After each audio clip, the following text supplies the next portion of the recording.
probablemente uno de los mejores, si no el mejor episodio de The Office. Su clave, el realismo. No solo el elenco creyó realmente que Robin Lynch, la actriz que interpreta a la enfermera que les enseña RCP, era efectivamente una enfermera, sino que además la Cruz Roja usa este clip para dar sus cursos de RCP. Aunque dice Robin que ya no se usa Staying Alive y que la canción que usan es un poco más rápida. A Robin Lynch la contrataron de un día para el otro y solo le dieron sus líneas en una escena tan guionada hasta el último detalle como difícil de no romper el personaje. We now return to Mira Akien and Contre with our latest interview. I mean, I could go on for hours about this moment in time because it was so magical. Are they breathing? No, Rose. They are not breathing. And they have no arms or legs. No, that's not part of it. Where are they? I was so thrilled just to have the opportunity to go into that office.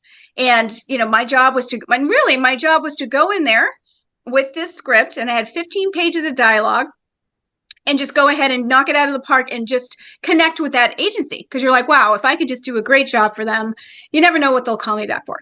So I looked at the description that came in, and it was so short notice. It was like literally, I think I had one day, maybe the notice came in on a Tuesday and I went in on a Wednesday. So I go in, and Ben Harris was her assistant, casting that role. And I remember looking in the waiting room, and the women were all very much older than me. And it actually said they were looking for a 60-year-old androgynous woman. And I was like, wow, I know I don't know this agent, but does he think I'm 60? What's going on here? But that's cool. I was like, hey, whatever. I knew the show. I am classically trained in music, so I knew that they didn't want me to actually sing the actual song, that literally they were using it to teach people CPR. So when I went into the office, again, Ben Harris was amazing and just so easy to work with. And we did the audition. I left. I got in my car, and I was like, wow, I just hope they call me back, you know, or they call me back for something else. And, you know, I was just so pleased that I'm like, well, at least I got into that office. Very exciting. But an hour later, they called and they booked me. And they said, you're on tomorrow. Because apparently, from what I understand, I replaced someone last minute. Too fast. Everyone, we need to pump at a pace of 100 beats per minute. Oh, okay. That's hard to keep track. How many is that per hour? How's that gonna help you? I will divide and then count to it. You know, the very next day, the cast was like, hey, how are you? And they kept asking me, are you a nurse? And I was like, what? I'm like, no, I'm not a nurse. Just, you know, here to do the scene. Like, nope, you know, this is what I do every day. Okay, no. And then come to find out years later, like we're talking probably 2 years ago, I found out that the cast actually thought I was a nurse. And then I just come in and did the scene and taught CPR. And I was so flat. I cried, actually. It was, I was kind of outed on the ladies of the show, Jenna Fisher and Angela Kingsley, have a podcast. And they were talking about that episode, and they were so sweet. And they were like, Robin, we thought you were a nurse.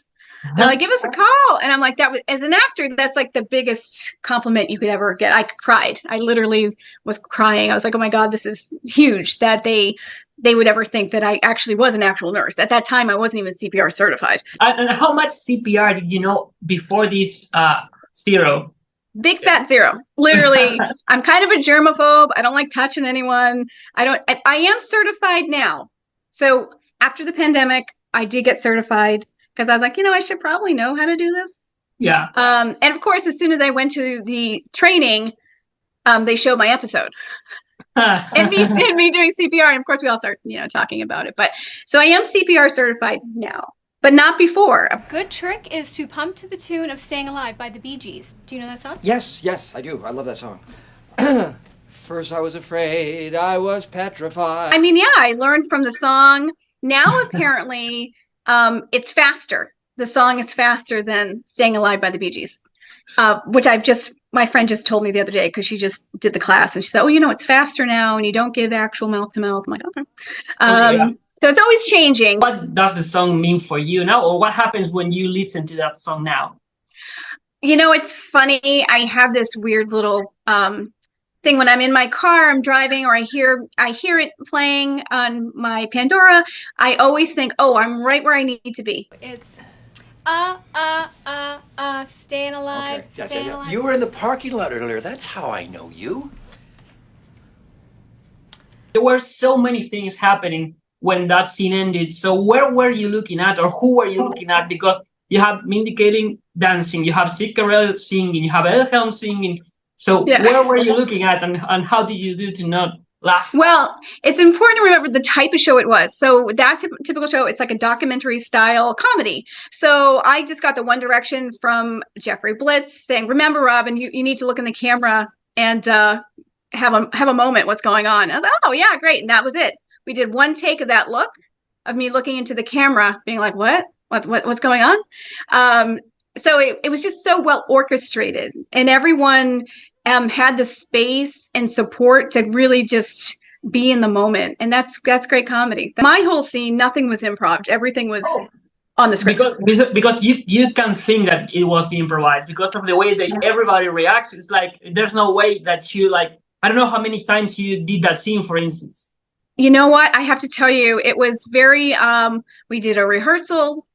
Then we went into the room, with a broken window, and we did it a few times. It was only one day of shooting, and we all kind of, it was so well written that it was easy. It was easy to kind of just sit and to be in that moment and work and have the moments I had with Steve Carell and Ed Helms, he was the one that I was like, oh, don't laugh. Like my job was not to break out and start laughing, especially when he hits me. And I'm like, that's where you can kind of see him like, don't laugh, because he's so funny. All of them were fantastic.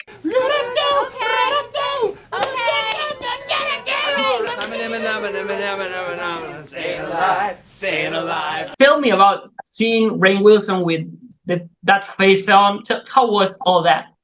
It was pretty surreal. Like, I'm literally like, what is? And again, remember, I only had my script. I only had when I spoke. Like, that was really about it. Everything's confidential. They're not really showing everything. So I remember in that scene looking and seeing him put it on and just being like, what is happening here? Like, what is happening? And, and I'm a big Silence of the Lambs fan, Anthony Hopkins, all of that. So I was just like, it was really just registering, and you could see it, I think, in my face being like, oh, wow. And this is happening. And it still haunts me because it is kind of creepy. Oh my God. Daddy. Oh my God. So you didn't know that he was going to do that before he did? Not really. I think it was already cut from my line. So I had stopped speaking. Wow. So that they didn't really give me anything else after that. So I was like, oh, all right. So I'm just there in this moment, and I'm just there with the rest of the cast. And I'm not sure if I stopped speaking or not, but I remember just kind of just being there and seeing what these kooks are doing. And I say that lovingly because their characters are just amazing. And I knew as an actor, I'm going in as the anchor, I'm going in as the character to be like, what's really happening? Like, I'm the real person in the room. So I got to be that real person in the room and let them be their amazing selves.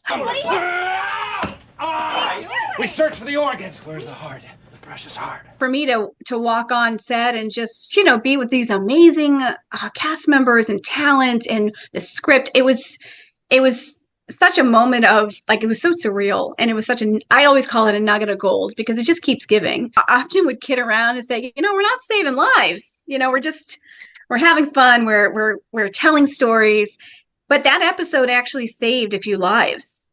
Yeah. So that's pretty cool because people would remember that song. I want to ask you about that one because you put in your website, you have like a few articles where they point out the lives that The Office saved.